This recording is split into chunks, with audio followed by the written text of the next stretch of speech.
स्वागत है आपका शिवानी और दीपक केस में। अगर आप एक इंडियन हस्बैंड है तो आपको बहुत केयरफुल होने की ज़रूरत है, क्योंकि आप नहीं जानते कौन सी मील, कौन सी सांस या फिर कौन सी रात आपके लिए आखिरी हो सकती है। ऐसा मैं मजाक में नहीं कह रहा, बल्कि बहुत सारे इंडिया के आजकल के इंसिडेंट्स कह रहे हैं। और अगर आपको यकीन नहीं होता तो आज का ये इंसिडेंट आपके लिए ही है, जो कि आपको ये सोचने पे मजबूर कर देगा कि कोई इंसान इतना क्रूअल कैसे हो सकता है। इस इंसिडेंट में ये क्राइम करने वाला इंसान खुद ही लाश को हॉस्पिटल लेके जाता है, और वो भी अपने किए हुए क्राइम को छुपाने के लिए। आखिरकार ये सारा मैटर था क्या, चलिए जानते हैं।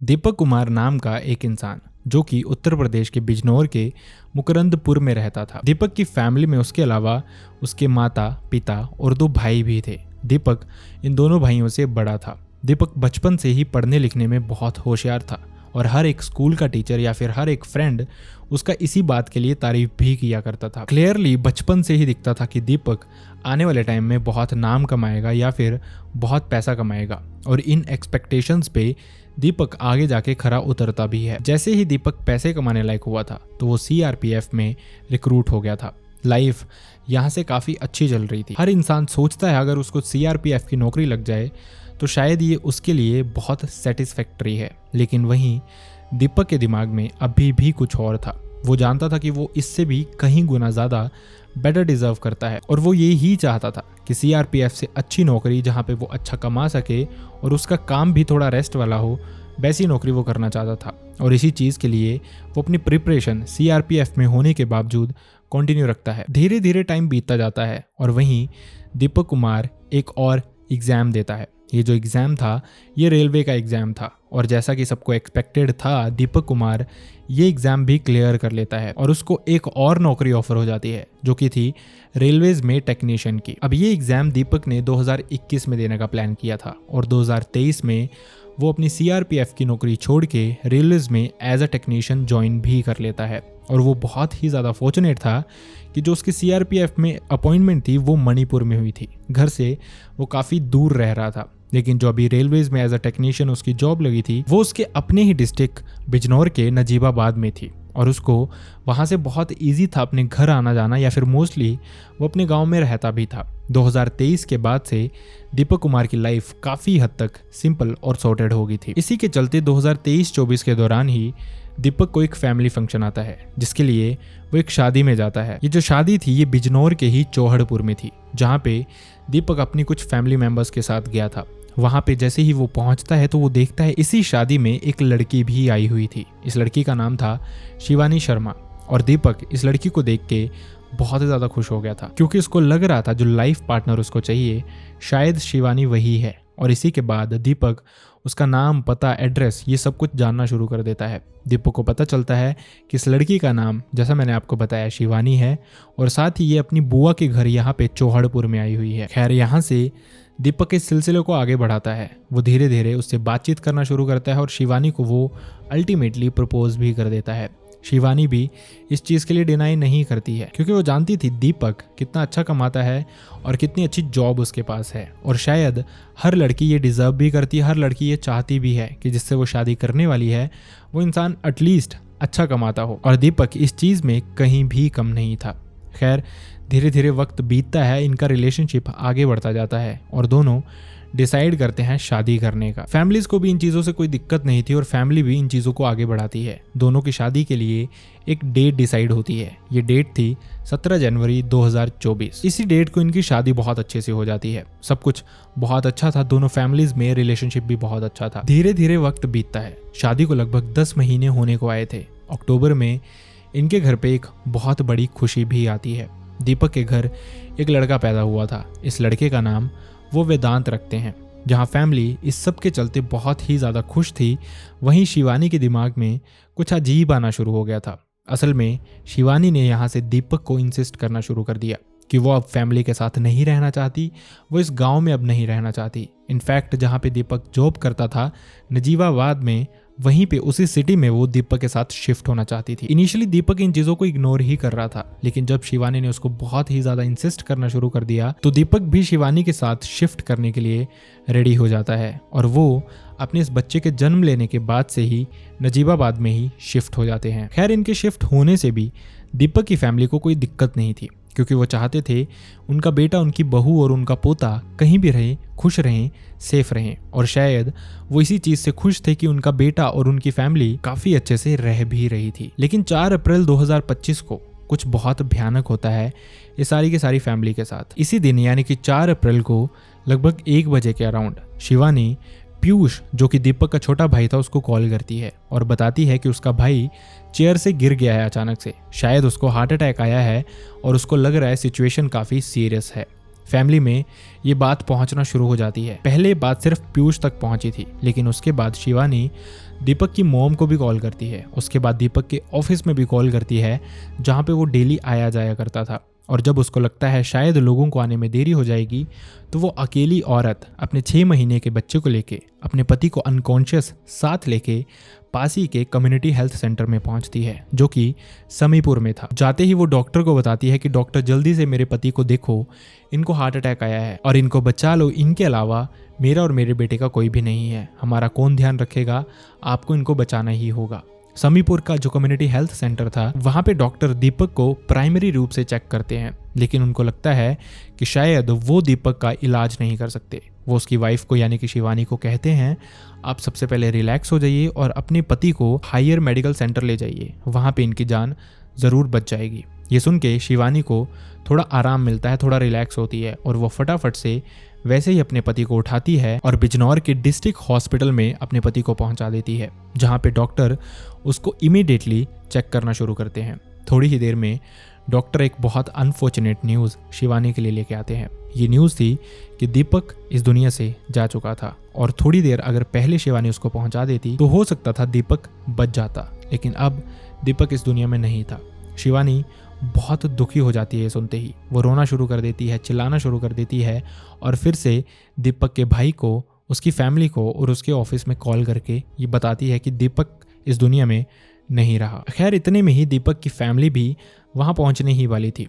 सब शिवानी को थोड़ा रिलैक्स करवाते हैं और उसको बहुत सिंपैथी दे रहा था हर इंसान, क्योंकि शिवानी का रो रो के बुरा हाल था। किसी को भी समझ नहीं आ रहा था। सिर्फ 1-1.5 साल पहले उनकी शादी हुई थी, इसके अलावा उनका 6 महीने का बच्चा था। आखिरकार ये सब कुछ कहाँ लेके जाएगी शिवानी और कैसे एक पति के बिना अपनी पूरी की पूरी जिंदगी वो जिएगी इसके बाद। खैर, इसके बाद दीपक की फैमिली दीपक की बॉडी को घर पे लेके जाना चाहती थी, लेकिन वहीं जो दीपक के चाचा और उसका भाई पीयूष था, उनके दिमाग में एक केस आता है जो कि अभी रिसेंटली हुआ मेरठ में, मुस्कान केस। तो उनको लगा शायद उनको भी दीपक का एटलीस्ट पोस्टमार्टम करवा लेना चाहिए और इसी के लिए वो डॉक्टर से पूछते भी हैं। लेकिन जैसे ही शिवानी तक ये बात पहुंचती है, शिवानी एकदम से भड़क जाती है, गुस्सा हो जाती है। शिवानी नहीं चाहती थी कि उसके पति को फर्दर पोस्टमार्टम के लिए लेके जाया जाए, जहाँ पे उसके शरीर पे कट लगाए जाएं, उसका खून बहाया जाए। ये शायद शिवानी का एक नॉर्मल कंसर्न था उसके पति के लिए, लेकिन यहाँ से जो दीपक की फैमिली थी उनको लगना शुरू होता है कि शायद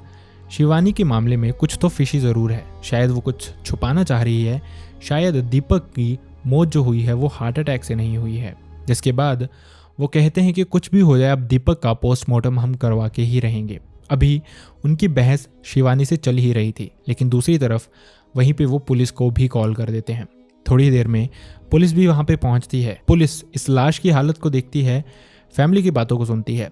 फिर पुलिस डिसाइड करती है कि इस बॉडी का पोस्टमार्टम होके ही रहेगा, चाहे आप चाहें तो भी और अगर आप ना चाहें तो भी पोस्टमार्टम तो पुलिस करवा के ही रहेगी। और ये कह के पुलिस इस बॉडी को अपने कंट्रोल में ले लेती है और वो इस बॉडी को सीधा पोस्टमार्टम के लिए लेके जाते हैं। और इसी बीच पुलिस एक मैंडेटरी FIR पीयूष से लिखवा लेती है इस पोस्टमार्टम के लिए। खैर, थोड़ी ही देर बाद ये पोस्टमार्टम की रिपोर्ट भी आती है, जिसके बाद एक ऐसा खुलासा होता है जो सुनने के लिए शायद कोई भी रेडी नहीं था, किसी को भी शायद एक्सपेक्टेड नहीं था ऐसा कुछ हो सकता है। और शिवानी जो चाहती थी अपने पति का पोस्टमार्टम नहीं करवाना ताकि उसके शरीर पे कट ना लगाए जाएं, असल में जो उसका रीज़न था वो सबके सामने आ गया था। ऑटोप्सी रिपोर्ट में ये पता चलता है कि जो दीपक की मौत हुई थी वो हार्ट अटैक की वजह से नहीं, बल्कि उसका गला चोक करने की वजह से हुई थी।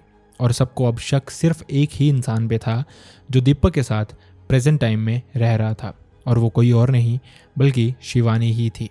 जहाँ पे शिवानी ने रेजिस्ट करना शुरू कर दिया था पोस्टमार्टम के लिए, वहीं से लोगों की समझ में चीज़ें आनी शुरू हो गई थी और इस ऑटोप्सी रिपोर्ट ने इस सब पे एक मोहर लगा दी थी। अब पुलिस ने शिवानी से यहाँ पे इन्वेस्टिगेट करना शुरू किया। पहले तो शिवानी भी हर इंसान की तरह यहाँ वहाँ की बातें ही पुलिस को बता रही थी, लेकिन हर इंसान जानता था सिर्फ एक ही इंसान इस चीज़ में इन्वॉल्व है और वो है शिवानी। वही सब कुछ बता सकती है आखिरकार ये सारा का सारा मैटर क्या है। पुलिस थोड़ी स्ट्रिक्ट होती है शिवानी के साथ, जिसके बाद शिवानी सब कुछ बताना शुरू करती है। शिवानी बताती है कि जब वो और उसका पति शिफ्ट हुए थे नजीबाबाद में, तो वहाँ पे उसका पति जब भी बाहर होता था तो उसको लगता था कि शिवानी घर पे खुश है, लेकिन जैसे ही वो घर पे पहुँचता था शिवानी का मुंह चढ़ जाता था, जैसे वो अपने पति के घर वापस आने से बिल्कुल भी खुश नहीं है। इनिशियली दीपक को लग रहा था शायद वो वेदांत का, जो कि उनका बेटा था, उसका ख्याल रखती है, थक जाती है, इस वजह से ये सब कुछ हो रहा है।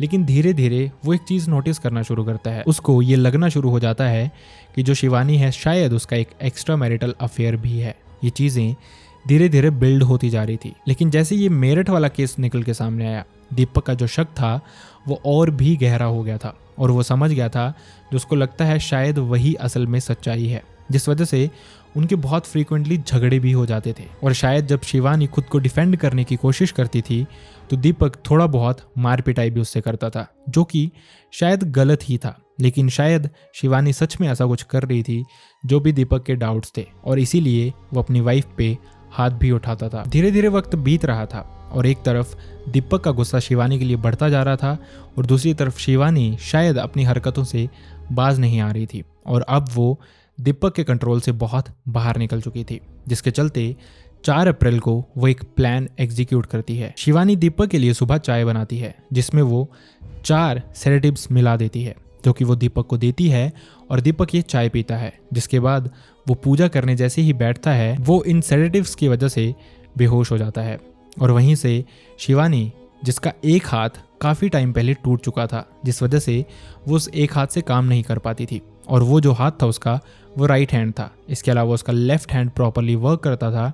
उसी हाथ से वो अपने पति को चोक कर देती है, जिससे वो उसकी जान ले लेती है। जब वो श्योर हो जाती है कि उसकी जान चली गई है तो वो अपने बेटे वेदांत को उठाती है और छत पे धूप में बैठ जाती है, ये सोचने के लिए कि अब वो इस लाश के साथ करेगी क्या।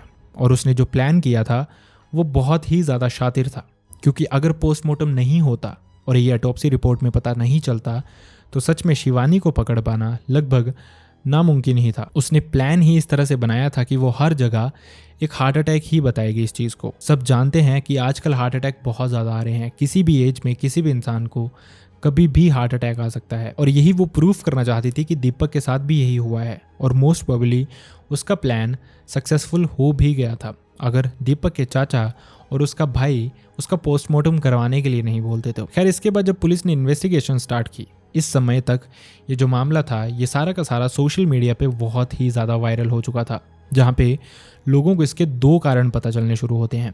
पहला कारण ये था कि जो शिवानी थी वो चाहती थी कि अपने पति को मार के वो उसकी गवर्नमेंट जॉब ले ले, और साथ ही जो भी उसके पैसा वगैरह उसको मिलने वाला है मरने के बाद वो भी शिवानी को मिल जाएगा, और इसी पैसे से वो अपनी लाइफ एंजॉय कर सकती है अपने हिसाब से। और वहीं जो दूसरा इसका कारण निकल के आ रहा है वो ये बताया जा रहा है कि बिजनौर का ही एक इंसान था जिसके साथ शिवानी का एक्स्ट्रा मैरिटल अफेयर शुरू हो गया था। और इन्हीं रिपोर्ट्स ने ये भी बताया कि जिस तरह से दीपक को मारा गया है, शायद ये पॉसिबिलिटी कम है कि कोई इंसान, स्पेसिफिकली कोई औरत, सिर्फ एक हाथ से उसको चोक करके मार सके। मतलब कि ये जो इंसान था जिसके साथ शिवानी का अफेयर बताया जा रहा है, शायद वो इंसान भी इस कत्ल में इन्वॉल्व है। खैर, पुलिस ने इस मामले में अभी तक चार्जशीट दायर कर ली है और वहीं अभी इन्वेस्टिगेशन इस सारे के सारे केस पे चल रही है। पुलिस शिवानी की CDR भी निकलवा के चेक करेगी, जिसके बाद ये सारा का सारा मामला कुछ ही दिनों में खुल के सबके सामने आ जाएगा। जैसे ही इसके बारे में कोई भी अपडेट आएगी मैं कोशिश करूंगा अपने YouTube के कम्युनिटी पोस्ट में इसके बारे में शेयर करूं, या फिर अपने Instagram पे भी इसके बारे में शेयर करके आप लोगों तक पूरी की पूरी जानकारी पहुंचाऊं। तब तक अपना ख्याल रखें, अच्छे से रहें, अपनी फैमिली के साथ रहें और सेफ रहें। See you next time in the next video. Bye bye.